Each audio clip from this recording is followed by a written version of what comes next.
Welcome to వీధి నిజం TV. ఇది పక్కా తెలంగాణ ప్రజల గొంతుక. రామాయంపేట మున్సిపల్ ఎన్నికల్లో 10వ వార్డు ఇప్పుడు హాట్స్పాట్ గా మారింది. ముగ్గురు అభ్యర్థులు, 3 వాదనలు.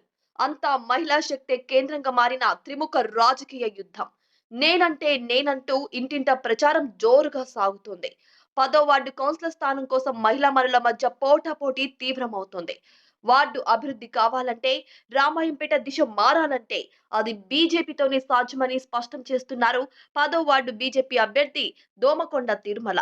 రామాయంపేట అభివృద్ధి చెందాలన్నా, బలమైన పాలన రావాలన్నా బీజేపీతోనే సాధ్యం.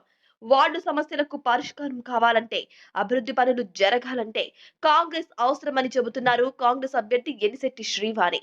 10వ వార్డు అభివృద్ధి పనులు కావాలంటే కాంగ్రెస్ కి అవకాశం ఇవ్వాలి.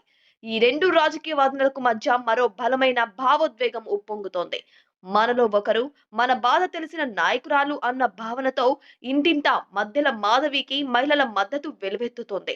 మహిళల స్పందన ఇప్పుడు కేవలం అభిమానం కాదు, అది స్పష్టమైన రాజకీయ సంకేతంగా మారుతోంది. 3 దారులు, 3 సిద్ధాంతాలు. అభివృద్ధి నినాదమా, పార్టీ బలమా, లేదా మహిళా భావోద్వేగమా? 10వ వార్డులో తుది తీర్పు ఎవరి వైపు ఉంటుందో ఓటరు తీర్పే తేల్చాలి.